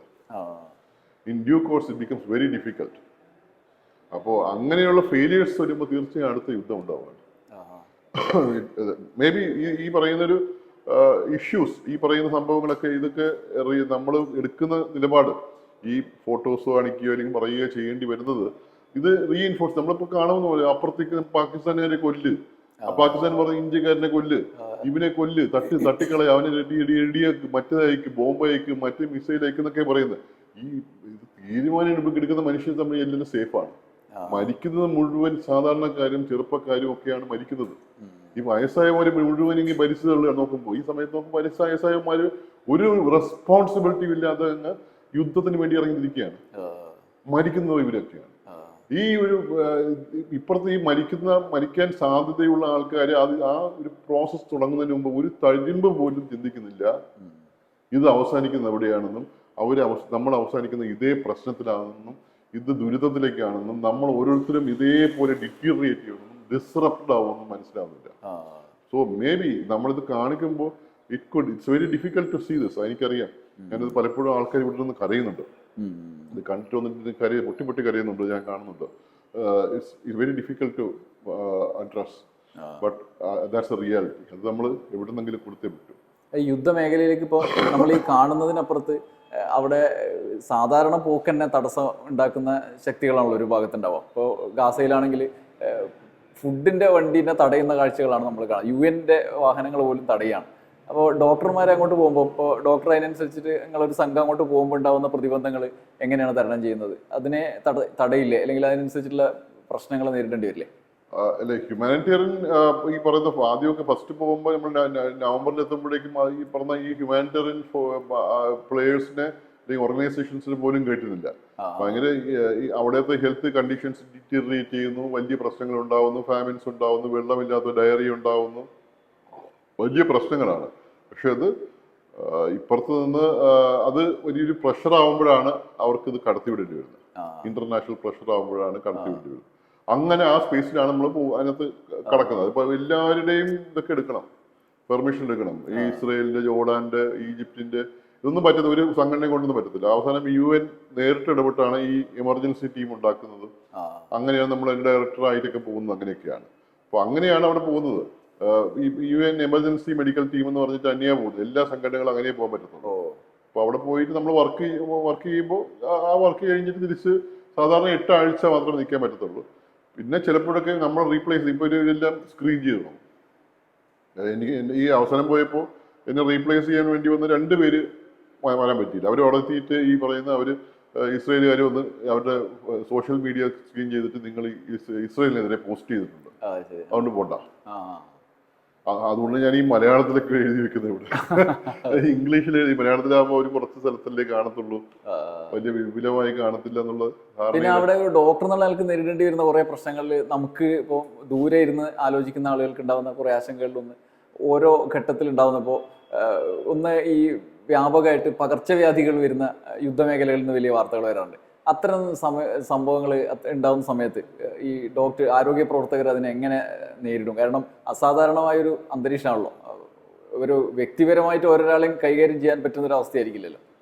ഇല്ല, ഒന്ന് പ്രോട്ടോകോൾസ് ഭയങ്കര ഇമ്പോർട്ടൻ്റ് ആണ്. നമ്മൾ പോകുമ്പോൾ തന്നെ വാക്സിനേഷൻസ്, മിക്കവാറും എല്ലാ ഡിസീസിനെതിരെയുള്ള വാക്സിനേഷൻസും, ഈ പറയുന്ന ഹെപ്പറ്റൈറ്റിസ് A, ഹെപ്പറ്റൈറ്റിസ് B, ഈ പറയുന്ന എന്താണ് നിരവധി ഇൻഫ്ലുവൻസ, മീസിൽസ്, എല്ലാത്തിനും അതിൻ്റെ റീഇൻഫോഴ്സ്മെൻ്റ് ഒക്കെ നടത്തിയിട്ടാണ് നമ്മൾ പോകുന്നത്. ഒരു ഫസ്റ്റ് ലൈൻ. പിന്നെ മാത്രമല്ല അതിൻ്റെ അത്യാവശ്യം നമുക്ക് വേണ്ടിയിട്ടുള്ള മരുന്നുകൾ, നമ്മളെ വേണ്ടിയിട്ടുള്ള സംഭവങ്ങൾ, ഇൻക്യുബേഷൻ, നമുക്ക് എന്തെങ്കിലും ഉണ്ടാവും. ഒരു പോസിബിലിറ്റി ഇല്ലാത്ത സ്ഥലത്താണ് പോകുന്നത്. ഗസയിലൊരു അങ്ങനെ ഒരു പോസിബിലിറ്റി ഇല്ല, ഒരു സ്ഥലമില്ല. അപ്പോൾ ആ സ്ഥലത്തേക്കാണ് നമ്മൾ പോകുന്നത്. അപ്പോൾ അതിൻ്റെ ഒരു നമ്മളെ സ്വയം എക്യുപ്പ് ചെയ്യുക എന്നുള്ളതും സ്വയം ട്രെയിൻ ചെയ്യുക എന്നുള്ളതും, അൾട്രാസൗണ്ട്, നമുക്കിതെല്ലാം നമുക്കറിയാം, എല്ലാവരെയും പഠിപ്പിച്ച് നമ്മൾ ഒരു ടീമായിട്ടാണ് പോകുന്നത്. So that makes A difference. അപ്പോൾ അത് ഒരു ഫസ്റ്റ് ലൈനാണ്. അപ്പോൾ രണ്ടാമത്തത് നമ്മളൊരു ഇൻഫർമേഷൻ എല്ലാവർക്കും കൊടുക്കുക എന്നുള്ളതാണ്. സ്വന്തമായി പ്രൊട്ടക്ഷന് വേണ്ടി, പ്രൊട്ടക്ഷൻ അല്ല, ഈ നമ്മൾ പോകുന്ന എവിടെയാണോ കോർഡിനേറ്റ്സ് ഷെയർ ചെയ്യുക. ഹോസ്പിറ്റലാണ്, ഹോസ്പിറ്റലിൻ്റെ പുറത്ത് ഇത് എഴുതി വെക്കുക, ഹോസ്പിറ്റലിൻ്റെ കോർഡിനേറ്റ് ഷെയർ ചെയ്യുക. വണ്ടിയിൽ പോകണമെങ്കിൽ വണ്ടിയുടെ കോർഡിനേറ്റ് ഷെയർ ചെയ്യുക. അപ്പോൾ അവർക്ക് അറിയാം നമ്മൾ മൂവ്മെന്റ് ചെയ്യാൻ. അവരുടെ സമ്മതത്തോട് മാത്രമേ നമ്മൾ മൂവ് ചെയ്യത്തുള്ളൂ. സ്പെസിഫൈഡ് ഏരിയയിൽ സ്പെസിഫൈഡ് പ്രോട്ടോകോൾസ് ഉണ്ട്. ചില സ്ഥലത്ത് മൂവ് ചെയ്യാനായിട്ട് കുഴപ്പമൊന്നുമില്ല, ചില സ്ഥലത്ത് പോകണമെങ്കിൽ അറിയിക്കണം, ചില സ്ഥലത്ത് പോകണമെങ്കിൽ പെർമിഷൻ എടുക്കണം. അങ്ങനെ പല രീതിയിലുള്ള അതിനനുസരിച്ചേ പോകാൻ പറ്റത്തുള്ളൂ. അത് ചെയ്യുക എന്നുള്ളതാണ്. അപ്പൊ ഈ രോഗബാധിതരുടെ കാര്യം കൈകാര്യം ചെയ്യുന്ന എങ്ങനെയായിരിക്കും? ഈ പറയുന്ന വെള്ളത്തിന്റെ കാര്യം, നമ്മൾ ഈ പറഞ്ഞ ഡയറിയാണ് ഇവിടുത്തെ ഏറ്റവും ആദ്യം പോകുമ്പോൾ ഡയറിയാണ് ഏറ്റവും വലിയ പ്രശ്നം. ഹെപ്പറ്റൈറ്റിസും ഈ പറഞ്ഞ ബാക്കിയുള്ള വാട്ടർ ബോൺ, കോളറ, ടൈഫോയിഡ് ഇതൊക്കെ ഉണ്ട്. നമ്മൾ അതിന്റെ പ്രിവെൻഷൻ എടുത്തിട്ടുണ്ടെങ്കിലും ഫസ്റ്റ് ലൈൻ വെള്ളം കുടിക്കാതിരിക്കുക എന്നുള്ളതാണ്. അപ്പൊ നമ്മൾ അത് വലിയ ഡിഫിക്കൽട്ട് സിറ്റുവേഷൻ ആണ്. കാരണം നമ്മൾ 8 ആഴ്ചത്തേക്ക് വെള്ളം കൊണ്ടുപോകും. അത് പക്ഷേ ഈ പറയുന്ന കൂടെയുള്ളവരൊക്കെ വെള്ളം ചോദിക്കും, കൊടുക്കാതിരിക്കാൻ പറ്റൂല. അപ്പൊ അവർ കൊടുക്കും, 2 ആഴ്ച കൊണ്ട് വെള്ളം തരും. പിന്നെ നമ്മൾ നോക്കുമ്പോൾ ഈ പറഞ്ഞ ചൂടാക്കാൻ ഒരു സംവിധാനമില്ല, വെള്ളം ചൂടാക്കാൻ സംവിധാനമില്ല, ക്ലോറിനേഷന്റെ സാധനങ്ങൾ തീർന്നു. പിന്നെ നമ്മൾ IV ഫ്ലൂയിഡ്സ് കുടിച്ചു തുടങ്ങും. ഈ 5% ഡെക്സ്ട്രോസും ഈ നോർമൽ സലൈനും DNS കുടിച്ച് നമ്മൾ നിൽക്കാൻ പറ്റത്തുള്ളൂ. സോ അത് നമ്മൾ ഈ പറഞ്ഞ വേറെ മാർഗമില്ല. അങ്ങനെ മാത്രമേ ഭക്ഷണം ഇതുപോലെ തന്നെ ഒരു പ്രാവശ്യം ഈ തീയൊക്കെ കൂട്ടിയിട്ട് ഒറ്റ പ്രാവശ്യം പാചകം ചെയ്ത് കഴിക്കാനേ പറ്റത്തുള്ളൂ. ഒന്ന് വിറകില്ല, ഇന്ധനമില്ല, ഒരു സംഭവമില്ല. അപ്പൊ അതിനകത്ത് ഇങ്ങനെ നടക്കുള്ളൂ. സോ അത് അങ്ങനെ കഴിയാൻ പറ്റത്തുള്ളൂ. ഭക്ഷണം, ഈ കുളിക്കുക എന്ന് പറഞ്ഞ പരിപാടി, വെള്ളമില്ലാത്തടത്ത് കുടിക്കാനുള്ളവരടുത്ത് കുളിക്കുക എന്ന് വെച്ച് കഴിഞ്ഞാൽ ഇതിലിപ്പോ ഒരു മോശമായ പരിപാടി വരെ ഇല്ല. നമ്മൾ മലയാളികൾ 3 വർഷം കുളിക്കുന്നതൊക്കെ വളരെ മോശമാണെന്ന് തോന്നിപ്പോകും. അങ്ങനെ ഈ റിസോഴ്സ്, പ്രഷ്യസ് ആയ റിസോഴ്സ് ചുമ്മാ വേസ്റ്റ് ചെയ്ത് കളയുന്ന ഒരു വലിയ ജനവിഭാഗമാണ് നമ്മളെന്ന് എനിക്ക് തോന്നുന്നത്. കുളിക്കാതെ 1 മാസമോ 2 മാസമോ ഇരുന്ന് ഒന്നും സംഭവിക്കില്ല, പ്രത്യേകിച്ചൊന്നും സംഭവിക്കില്ല. നമ്മൾ ഈ വൃത്തി എന്ന് പറയുന്നത് കുളിയുമായി ബന്ധപ്പെട്ട് യാതൊരു അർത്ഥമില്ലാത്ത പരിപാടിയാണ്. പിന്നെ കുപ്പായം കഴുകേണ്ട കാര്യമൊന്നും ഇല്ലെന്ന് മനസ്സിലാവും. 1 മാസം 2 മാസം കുപ്പായം ഇടാം, അത് കളയാം. കുറച്ച് പുറത്തെ അഴുക്ക്, ഈ പറഞ്ഞ ഈ മണം എന്നൊക്കെ പറയുന്ന ഒരു പെർസെപ്ഷൻ ഇഷ്യൂ ആണ്. എന്റെ ഇഷ്യൂ അല്ലേ, നിങ്ങളുടെ ഇഷ്യൂ അല്ലേ, പെർസെപ്ഷൻ. അപ്പൊ നിങ്ങളുടെ മണം എന്റെയും പെർസെപ്ഷൻ ഇഷ്യൂ ആണെന്ന് പറയുമ്പോൾ ആ വിഷയം അങ്ങ് മാറുകയാണ്. So we become transform. ഈ പറഞ്ഞ സ്ഥലത്ത് പോകുമ്പോഴേക്കും നമ്മൾ അറിയാതെ തന്നെ നമ്മൾ ഇവിടെ അബ്സേർഡ് ആണെന്ന് തോന്നും, പക്ഷെ അവിടെ അത് അബ്സേർഡ് ഒന്നുമില്ല. That's a reality. അപ്പൊ ഈ കൂട്ടമായി വരുന്ന പ്രശ്നങ്ങൾ അനുഭവിക്കുന്ന ആളുകൾ ഇപ്പോൾ പലപ്പോഴും കേട്ടിട്ടുണ്ട്. ഇപ്പോൾ ഈ യുദ്ധമേഖല, ഇപ്പോൾ ഗാസയിൽ നിന്ന് കേട്ടിട്ടുണ്ട്, ഓപ്പറേഷൻ ചെയ്യണമെങ്കിൽ അല്ലെങ്കിൽ ഒരു മുറിവേറ്റ ആളെ തുന്നിക്കെട്ടണമെങ്കിൽ അതിൻ്റെ പ്രാഥമികമായി നമ്മൾ ഡോക്ടർമാർ ഉപയോഗിക്കുന്ന ഉപകരണങ്ങൾ തന്നെ ചിലപ്പം കിട്ടണമെന്നില്ല. അത് സാധാരണ നമ്മൾ തുന്നി കെട്ടുന്ന പോലെ തുന്നി കെട്ടിയ കഥകളൊക്കെ നമ്മൾ കേട്ടിട്ടുണ്ട്. അത്തരം സാഹചര്യങ്ങളൊക്കെ എങ്ങനെ നേരിടുക? തുന്നിക്കെട്ടുന്ന മാത്രമല്ല, തുന്നിക്കെട്ടുന്നതിനപ്പുറത്തേക്ക് സർജറി അനസ്തീഷ്യ കൊടുക്കാതിരിക്കുന്നതാണ്. That's a most painful. ഭയങ്കര നമുക്ക് ഭയങ്കരമായിട്ട് പെടയുന്ന മനുഷ്യനെ കത്തി വെച്ച് ഈ പറഞ്ഞ അവനെ കൊല്ലുന്നതും സർജറിയും തമ്മിലുള്ള വ്യത്യാസം നേർത്തില്ലാതാവും നമുക്ക് തോന്നും. നമ്മളൊരു ഈ സർജറിയൊക്കെ നമ്മളെല്ലാവരും ഈ പറയുന്ന ഇവിടെ എല്ലാം അനസ്തീഷ്യ കൊടുത്തിട്ട് വേദന ഇല്ലാതെ ചെയ്യുന്ന ഒരു പരിപാടിയാണല്ലോ. വേദന എന്ന് പറയുന്നത് അൾട്ടിമേറ്റ്ലി വാസ്തവത്തിൽ ജീവിതം തന്നെ വേദനയിൽ നിന്നുള്ള രക്ഷപ്പെടലാണല്ലേ. അപ്പൊ ഇത് ഒരു ബോംബിങ് ആണെന്നാലും ഒരു മിസൈൽ അറ്റാക്ക് നടന്നു കഴിഞ്ഞാൽ 10-40 പേരൊക്കെ വരും. അതിനകത്ത് ഈ സർജറി ചെയ്യാൻ വേണ്ടി മാത്രം. അപ്പൊ അവര് അത്ര അങ്ങനെ വരുമ്പോ ഇറ്റ്സ് ലൈക്ക് ആദ്യത്തെ ഒരു 8 ടേബിളേ കാണത്തുള്ളൂ ഈ സർജറി ചെയ്യാൻ വേണ്ടിയിട്ടുള്ള സ്ഥലം. അതിനകത്ത് ഈ അനസ്തീഷ്യ മെഷീൻ, അനസ്തറ്റിസ്റ്റ്, ഗ്യാസ്, അതിന്റെ ജീവനക്കാര്, അങ്ങനെ അതിന്റെ എക്യുപ്മെന്റ്സ് എല്ലാം വേണം. അത് 8 10 ഒക്കെ കാണത്തുള്ളൂ. അത് ആള് കയറി കഴിഞ്ഞ് കഴിഞ്ഞാൽ പിന്നെ തീർന്നു, ബാക്കിയുള്ളൊരു വഴിയിലായി. അവര് ബ്ലീഡ് ചെയ്യാണ്. അപ്പൊ നമുക്ക് പിന്നെ വേറൊരു ഓപ്ഷൻ, ഇവന് മരിക്കും. നിങ്ങൾക്ക് മരണം വേണോ ഈ വേദനയുള്ള സർജറി വേണോ എന്നുള്ള ചോദ്യമുണ്ട്. അതിപ്പോ നമ്മളോട് മാത്രമല്ല ചോദിക്കുന്നത്, അവരോടും ചോദിക്കേണ്ടി വരും. അവിടെ കൂടെ നിൽക്കുന്ന എല്ലാവരും ചോദിക്കും. ഇത് കാണാൻ പറ്റാത്തവർ പുറത്തു പോകാൻ പറയും. എന്നിട്ട് അവര് സമ്മതിക്കുന്ന ആൾക്കാരെ വെച്ചിട്ടാണ് നമ്മുടെ ഈ പറഞ്ഞ കയ്യും കാലും കെട്ടിയിട്ട് വായിൽ തുണിയും തിരുകിയിട്ട് മാസ്ക് വെച്ചിട്ട് നമ്മളങ്ങ് കീറി വിളിക്കും. പെടയും ആൾക്കാർ, പെടയും വിളിക്കും എന്ന് പറഞ്ഞു കഴിഞ്ഞാൽ ഭീകരമായ പെയിനാണ്. അത് ഇറ്റ്സ് ലൈക്ക് വളരെ പ്രിമിറ്റീവ് ആയിട്ടുള്ള ഏർപ്പാടിലേക്ക് നമ്മളങ്ങ് പോകും. പെട്ടെന്നത് തുറന്ന് പാക്ക് ചെയ്തതിനപ്പുറത്തേക്ക് നമുക്കൊന്നും ചെയ്യാൻ കഴിയില്ല. സോ ദാറ്റ്സ് ലൈക്ക്, പിന്നെ മരുന്നില്ല, എക്സ്റ്റേണൽ ഫിക്സേറ്റർ ഇല്ല. അപ്പൊ അതിനും ഈ പറഞ്ഞ സാധാരണ കമ്പിയൊക്കെ എടുത്തിടിച്ച് കെട്ടി ആണിയടിക്കും. ഇതിങ്ങനെ നമ്മൾ വിചാരിക്കാതെ തന്നെ പഴയ വളരെ പ്രാകൃതമായ നിലവാരത്തിലേക്ക് എല്ലാ സാധനവും എത്തും. പ്രയോറിറ്റി ഒക്കെ ഒന്നും നിശ്ചയിക്കാൻ പറ്റില്ല അല്ലെ? ഇപ്പൊ കുറെ ആളുകൾ സ്ഫോടനത്തിൽ വന്നു കഴിഞ്ഞാൽ നമ്മള് അങ്ങനെ പ്രയോറിറ്റി ആർക്കാണ് കൂടുതൽ പരിക്ക്? അല്ല, ആദ്യമേ തന്നെ ഈ പ്രയോറിറ്റി ഉള്ള മനുഷ്യന്മാർ മാത്രമേ റെഡ് ഏരിയയിൽ വരുള്ളൂ. ആദ്യമേ ക്ലാസിഫൈ ചെയ്തിട്ടാണ് വരുന്നത്. Red area, green area, yellow area, blue, black എന്ന് പറഞ്ഞിട്ട് 5 ഏരിയ ഉണ്ട്. അത് ശരി. അത് ട്രയേജ് കഴിഞ്ഞ് വരുന്ന സ്ഥലങ്ങളാണ്. ഗ്രീനിലേക്ക് കാലൊടിഞ്ഞ് വലിയ സാരമായ പരിക്കില്ലാത്ത ആൾക്കാരാണ്. മറ്റത് ഒബ്സർവേഷനുള്ള കക്ഷിയാണ്. റെഡ് ഏരിയയിൽ വരുന്നതാണ് ഞാൻ ഈ പറഞ്ഞ സർജറി വേണ്ടി വരുന്നത്. അതിനകത്താണ് ഈ 50 പേര് വരുന്നത്. അപ്പൊ അവരെ വീണ്ടും ഹെഡ് ഇഞ്ചുറി വീണ്ടും പോയി. ഹെഡ് ഇഞ്ചുറി തലയ്ക്ക് പരിക്കേറ്റവരെ കളയും. കാരണം അവർ ബ്ലൂ ഏരിയയിൽ പോകും. കാരണം വെന്റിലേറ്റർ ഇല്ല, ട്യൂബിങ്സ് ഇല്ല, ഓക്സിജൻ ഇല്ല. അപ്പൊ അവര് സർജറി ചെയ്ത് കഴിഞ്ഞ് രക്ഷപ്പെടാൻ പോകുന്നില്ല. അവരെ മരിക്കാൻ അനുവദിക്കുക. അവർ ജീവിക്കുന്ന മനുഷ്യന്മാരാണ്. അപ്പോൾ മരിക്കാൻ അനുവദിക്കുക എന്നുള്ളത് സ്ഥലമാണ് ബ്ലൂ ഏരിയ. ബാക്കിയുള്ള ഈ അബ്ഡമൻ സർജറിയും തൊറാസിക് സർജറിയുമാണ് പിന്നെ ജീവൻ രക്ഷിക്കുന്ന സംഭവങ്ങൾ. അത് പ്രിവെന്റ് ചെയ്യാൻ വേണ്ടിയിട്ടാണ് ഈ സർജറീസ് നടത്തേണ്ടത്. അവിടെ നമുക്ക് പ്രയോറിറ്റി വയ്ക്കാൻ പറ്റും. ആദ്യം വന്നവന് കയറ്റുക എന്നുള്ളതേ ഉള്ളൂ. ഈ കുഞ്ഞുങ്ങളുടെ സ്ഥിതി എങ്ങനെയാ? കുഞ്ഞുങ്ങളാണല്ലോ മറ്റൊരു ആവലാതി. നമുക്ക് കുഞ്ഞുങ്ങൾ വളരെ മോശം കണ്ടീഷൻസ് ആണ്. ഒന്ന് ഞാൻ പറഞ്ഞ ഏറ്റവും കൂടുതൽ അപകടങ്ങളിൽ പറ്റുന്നത് മുഴുവൻ ഈ കുട്ടികളാണ്.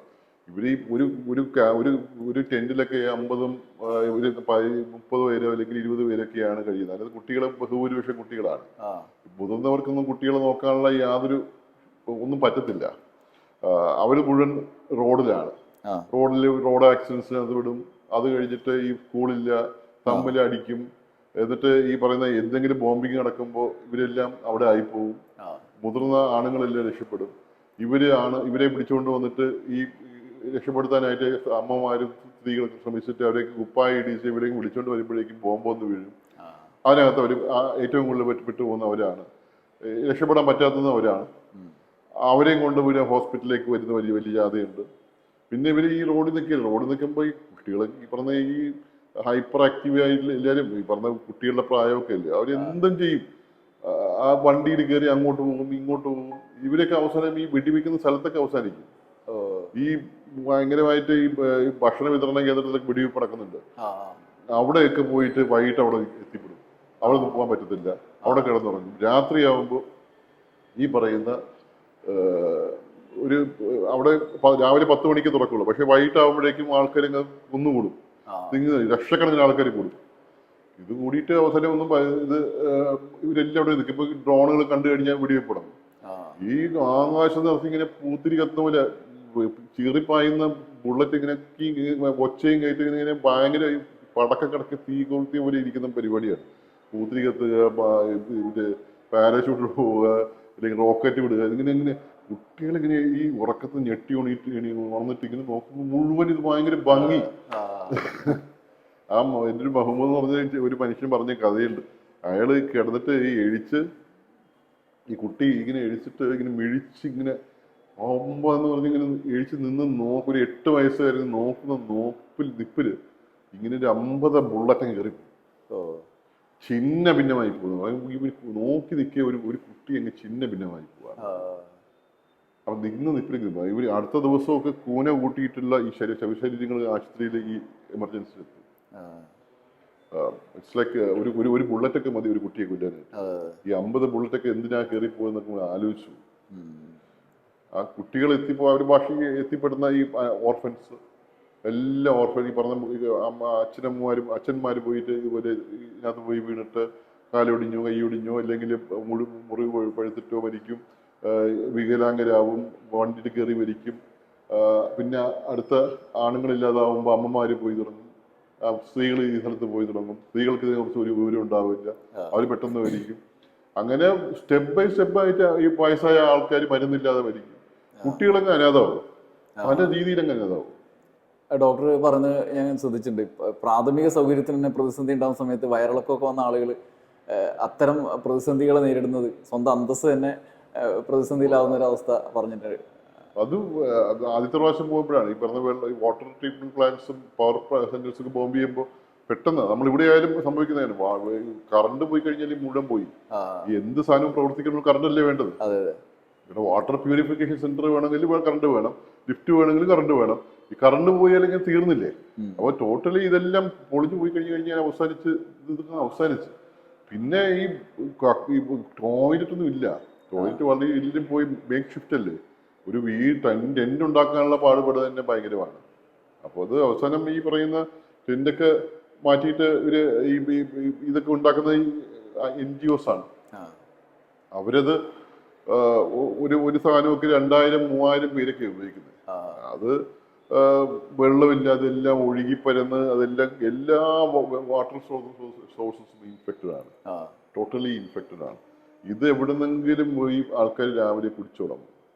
കുടിച്ചു തുടങ്ങി കഴിഞ്ഞാൽ പിന്നെ അന്ന് പോയി 35%, 35% ആണ് ഡയറിയ, ഷിഗല്ലോസ്. ഇത് എല്ലാ ദിവസവും ഔട്ട്ബ്രേക്സ് വഴി ഈ മണം മുഴുവൻ ഈ പറയുന്ന ഫീക്കൽ സ്മെല്ലാണ്, ആ റഫ മുഴുവൻ ഈ സ്മെല്ലാണ്. അത് ചവിട്ടി എല്ലാം നടക്കാൻ പറ്റൂല. ഇത് കുടിച്ചു കഴിഞ്ഞിട്ട് ഈ 35 വീട്ടിലെ മുഴുവൻ ആൾക്കാർക്കും ഡയറി, അപ്പുറത്തെ വീട്ടിലെ മുഴുവൻ ഡയറി, ഇവിടെയും ഡയറിയ. ഈ ഇത് പോയി ഒരു ക്യൂ നിന്ന് കഴിഞ്ഞ് 200 പേരുടെ ക്യൂ, നിങ്ങൾ അവസാനിച്ചില്ലേ? വയറ്റിലൊക്കെ പിടിച്ചിട്ട് അവിടെ പോയി ഒരു ടോയ്ലറ്റ് പോയി 300-200 പേര് കഴിയുന്ന വെച്ചാൽ എന്താണ്, ഒരു സൂചി കുത്ത സ്ഥലമെല്ലാം മറയില്ല, നിന്നിടത്ത് ഇരിക്കേണ്ടി വരും. അത് സ്ത്രീകളും കുട്ടികളുമായിട്ടുള്ള എല്ലാ ആൾക്കാരും എങ്ങനെയാണ് ഈ പറഞ്ഞ ഈ നാണം മാനം ഒക്കെ അങ്ങ് പോയി ജീവിക്കുന്നത് എന്തിനാണെന്ന് തോന്നിപ്പോകും. ഇവര് നമ്മൾ പോകുന്ന വഴിക്കൊക്കെ ഇങ്ങനെ ആ വലിയ ക്യാമ്പുകളൊക്കെ ഈ സൈഡ് നീളം ഇങ്ങനെ ഇരിക്കും, നമ്മളെ കാല് ഇതൊക്കെ എടുത്തങ്ങ് തലയിൽ കൂടെ ഇട്ടിട്ടെങ്കിൽ ഇരിക്കും. കാണുമ്പോൾ ഇല്ലെങ്കിൽ സൗണ്ട് കേൾക്കുമ്പോൾ എക്കി തെറിക്കും, ഇങ്ങനെ പൊട്ടി കരയും. ഇത് 1-2 പ്രാവശ്യമാണ്. ടൈഫോയിഡും കോളറൊക്കെ അല്ലേ, അങ്ങ് തുടങ്ങിയല്ലേ, പൈപ്പ് തുറന്നിട്ട് പോലെയാണ്. അത് 2, 3 അതിന്റെ പുറത്തുകൂടെ മറിഞ്ഞു വീഴും, വെള്ളം കിട്ടാതെ മറിഞ്ഞു വീഴും. അതിന്റെ അവിടെ കിടന്ന് നടത്തും. അവസാനം ഇതെല്ലാം കഴിഞ്ഞ് മരിച്ച് തീർന്ന് ആരും എടുക്കാൻ പറ്റുമോ? മുഴുവൻ ഈ പറഞ്ഞ ഇൻഫെക്ഷനിൽ ആരും പോവില്ല. ബുൾഡോസർ കൊണ്ടുവന്നിട്ട് ബുൾഡോസർ കയറ്റി ഈ കോരി എടുത്തുകൊണ്ട് ഒരു കുഴിയിലങ്ങ് തള്ളും. ടോട്ടലി നമ്മളെ ബാധിക്കുന്ന പ്രശ്നങ്ങൾ എന്തൊക്കെ? ഈ പറഞ്ഞൊരു ഹ്യൂമൻ ഡിഗ്നിറ്റി ഇല്ലാതാവുക എന്ന് വെച്ച് കഴിഞ്ഞാൽ ഈ കൂടെ വരുന്ന ആളുകൾ, നിങ്ങളുടെ സംഘത്തിലെ ആളുകൾക്കും പലവിധ പ്രശ്നങ്ങൾ നേരിടേണ്ടി വരുമോ? അങ്ങനെയുള്ള അപകടങ്ങളിലേക്കൊക്കെ പോകുന്നുണ്ടാവില്ലേ പല ഘട്ടങ്ങളിലും? അങ്ങനെ വലിയ അപകടം ഇവിടത്തെ സംബന്ധിച്ച് ആഫ്രിക്കയിലാണ് വസ്തുത അങ്ങനെ സംഭവം ഉണ്ടാവുക. ഇവിടെ അങ്ങനെ ഒരു വലിയ ബോംബിങ്ങിനകത്ത് ഹോസ്പിറ്റലിനകത്ത് എത്തിപ്പെട്ടിട്ടുണ്ട്. ഹോസ്പിറ്റലിനകത്ത് നമ്മൾ ഈ പറഞ്ഞ ബോംബിങ്ങിനകത്ത് ഞാൻ വർക്ക് ചെയ്യുമ്പോൾ തന്നെ 2 ബോംബിങ്ങിനകത്ത് ആ ഹോസ്പിറ്റൽ ബോംബിങ്ങിന് വിധേയമായിട്ടുണ്ട്. അതെന്തായാലും ഡെഫിനറ്റ്ലി ഉണ്ടായിരുന്നു. അൽഷിഫ ഹോസ്പിറ്റൽ, ഞാൻ നാസർ ഹോസ്പിറ്റൽ പലവട്ടം മൂവ് ചെയ്ത് അത് അടച്ചുപൂട്ടി. നാസർ ഹോസ്പിറ്റലും അലക്സ മാത്രമേ വർക്ക് ചെയ്യുന്നുള്ളൂ. നാസർ ഹോസ്പിറ്റലാണ് ഞാൻ നിൽക്കുമ്പോൾ തന്നെ ബോംബ് ചെയ്തത്. കൂടെ നിൽക്കുന്ന ആൾക്കാർ പോലും ആ ഒരു നൗഫലിന്റെ കഥ നമുക്ക് ഈ ഓർക്കാൻ പോലും വയ്യ.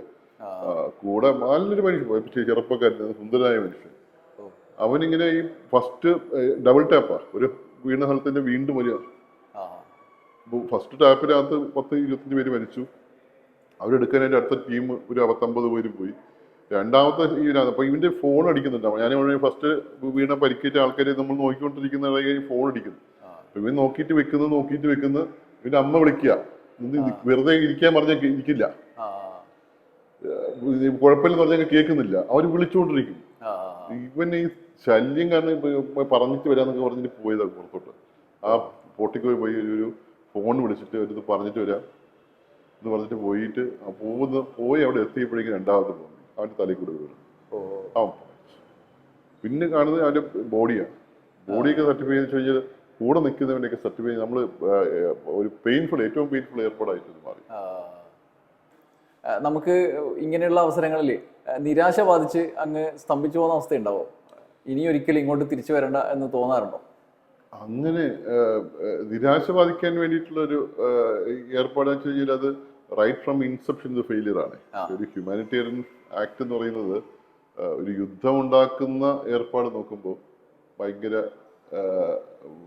റിസോഴ്സ് പമ്പ് ചെയ്ത് ബില്യൺസ്, ഒരു മിസൈലിനൊക്കെ $10 മില്യൺ ആണ്. ഇത്രയും വലിയ പൈസയൊക്കെ എടുത്തിട്ടാണ് ഇത് ചെയ്യുന്നത്. ഒരു ദിവസം 100-200 മിസൈലൊക്കെ അയക്കുന്നത്. ഇവിടെ $1 മില്യൺ കിട്ടിക്കഴിഞ്ഞാൽ ആ രാജ്യം മുഴുവൻ നന്നായിട്ട് നടത്താൻ പറ്റും, ഈ ഹെൽത്ത് സിസ്റ്റം നടത്താൻ പറ്റും. അപ്പോൾ അത് രക്ഷപ്പെടുന്ന 20-30% ആൾക്കാരാണ് രക്ഷപ്പെടുന്നത്. അപ്പോൾ ഈ 30% വേണ്ടിയിട്ട് നിങ്ങൾ ഇങ്ങനെ അടികൂടുന്നുണ്ടോ? ചോദിക്കുന്നില്ലേ?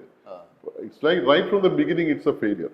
അപ്പോൾ അതുകൊണ്ട് നമ്മൾ ഇത് നിരാശപ്പെട്ടിട്ട് പോവാതിരിക്കാനായിട്ട് തീരുമാനിക്കുന്നതാണ് ബെറ്റർ. പക്ഷെ പോകുമ്പോഴുണ്ടാവുന്ന ഡിഫറൻസ് വാസ്തവത്തിൽ എന്ന് വെച്ച് കഴിഞ്ഞാൽ നമ്മൾ അവിടെ എത്തുമ്പോൾ അവർ പറയുന്ന കാര്യം, നിങ്ങൾ ഇവിടെ വന്ന് ഒരു ജോലി ചെയ്തിട്ട് കുഴപ്പമൊന്നുമില്ല, അവിടുത്തെ ഡോക്ടർമാർ നിങ്ങൾ ഒന്നല്ലോ, നിങ്ങളൊരു ഒരു ഈ പറയുന്ന വളരെ പീസ്ഫുൾ ആയിട്ടുള്ളൊരു സ്ഥലത്ത് നിന്ന് വളരെ സമാധാനമായ സ്ഥലത്ത് നന്നായിട്ട് ജീവിക്കാൻ ചോയ്സ് ഉള്ള ഒരു ആളെ നിനക്ക് അങ്ങനെ ഒരു സാഹചര്യം ഉണ്ടായിട്ടും നിങ്ങൾ ഇവിടെ എത്തിയല്ലോ, ഞങ്ങളെ കൂടെ നിൽക്കുന്നുണ്ടല്ലോ, ഒരു ദിവസം നമ്മളെ കൂടെ നിൽക്കുന്നുണ്ട്, നമ്മളെ കൂടെ ഈ ദുഃഖത്തിൽ പങ്കുചേരുന്നുണ്ട്.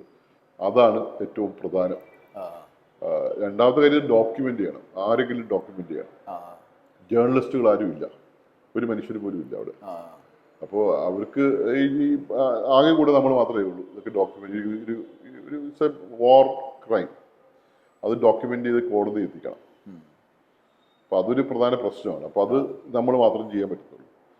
ഇതുപോലെ ഈ ഡിറ്ററന്റ് ആയിരിക്കുന്നത് ഞാൻ പറഞ്ഞത്. ഇത് കൊണ്ട് ഇവിടെ പോയിട്ട് ഞാൻ ഫോട്ടോ എടുക്കാതെ വന്ന് വെറുതെ പറഞ്ഞിട്ട് അർത്ഥമില്ല. നമുക്ക് ഇമോഷണൽ ആയിട്ട് കമ്മ്യൂണിക്കേറ്റ് ചെയ്യാൻ കഴിയില്ല. ഇവിടെ ഇത് തിരിച്ചു വരുമ്പോൾ ഞാനിത് ചെയ്യുമ്പോൾ എനിക്ക് കുറച്ചുകൂടെ ഇമോഷണൽ ആയിട്ട് കമ്മ്യൂണിക്കേറ്റ് ചെയ്യാൻ പറ്റുന്ന ഈ ടൂൾസ്, ഈ പറയുന്ന ചിത്രങ്ങളും മറ്റും ഒക്കെ ഉള്ളതുകൊണ്ടാണ്. ഇത് it makes a lot of difference. അതിനിടയിലാണ് നമ്മൾ ഈ ചിത്രങ്ങൾ എടുക്കുക അല്ലേ? ഈ ചിത്രങ്ങൾ നമ്മളങ്ങ് എടുത്തു പോവാണ് എടുത്തു പോകുന്ന വഴിക്ക് അങ്ങ് ചിത്രങ്ങൾ ഈ പറഞ്ഞ വണ്ടിയിൽ പോകുമ്പോൾ നമ്മൾ ക്യാമറ ഇങ്ങനെ വെച്ചിട്ട് കടകട എടുത്തുകൊണ്ടങ്ങ് പോവാണ്. 10,000-3000 പിക്ചേഴ്സ് ഉണ്ട്.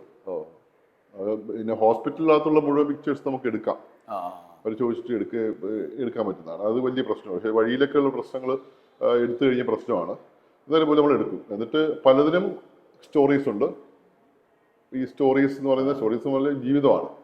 മരിച്ച ആൾക്കാരുടെ ഈ പറഞ്ഞ ഓരോ സാഹചര്യങ്ങളിൽ പെട്ടുപോകുന്ന ആൾക്കാർ, ബോംബിങ്, ഇതൊക്കെ ഹിസ്റ്ററി ഉണ്ട്. അപ്പോൾ ഈ ചിലതിനൊക്കെ ആ ഫോട്ടോസ് തന്നെ വെക്കാൻ പറ്റും.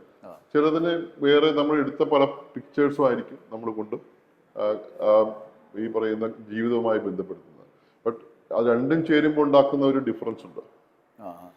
ഈ ഫോട്ടോസും ഈ എഴുത്തും ചേരുമ്പോൾ ഉണ്ടാവുന്ന ഒരു difference may be I think ഇപ്പൊ എക്സിബിഷൻ കണ്ട പുറത്തിറങ്ങുന്ന ആളുകളെ സംബന്ധിച്ചിടത്തോളം ഞാൻ സംസാരിക്കുമ്പോഴൊക്കെ അവർ പലവരും പൊട്ടിക്കരഞ്ഞിട്ടൊക്കെ ഇറങ്ങുന്നത്. മേക്സ് ഒരു കണക്ട്, ഒരു ഇമോഷണൽ കണക്ട്. ഹ്യൂമൻസിന്റെ മനുഷ്യർ വേറൊരു ദുഃഖിക്കുമ്പോൾ ഉണ്ടാവുന്ന ഒരു എംപതിയൊക്കെ ഇറ്റ് ബ്രിങ്സ് ഔട്ട്. ആ ഒരു സമയമെങ്കിലും പുറത്ത് എത്തിക്കുന്നു തോന്നുന്നുണ്ട്. സോ എനിക്ക് തോന്നുന്നൊരു അതൊരു ടൂളാണ്. പിക്ചർ നിലയ്ക്ക് ഒരു ആർട്ടിസ്റ്റിക് സംഭവത്തിനപ്പുറത്തേക്ക് ഒരു ജനത അനുഭവിക്കുന്ന വേദനയെ മറ്റൊരാൾക്കാർക്ക് അകത്തേക്ക് സന്നിവേശിക്കാൻ പറ്റുന്ന ഒരു വലിയൊരു ടൂളായിട്ട് ഇത് വർത്തിക്കുന്നുണ്ട് എന്നുള്ളതുകൊണ്ടാണ് അങ്ങനെ ചെയ്യുന്നത്. നമുക്കൊരു പരിചയമില്ലാത്ത എവിടെ ഇരിക്കുന്ന മനുഷ്യന് വേണ്ടി നമ്മൾ റിസ്ക് എടുത്ത് അങ്ങോട്ട് അവിടെ ഒരാൾ പോകുക എന്നുള്ളത്, അത് നമ്മളെ കൂട്ടത്തിൽപ്പെട്ട ഒരാളാണെന്നുള്ളത് നമുക്കും അഭിമാനകരമാണ്. നന്ദി ഇത്രയും നേരം ചെലവഴിച്ചതിന്.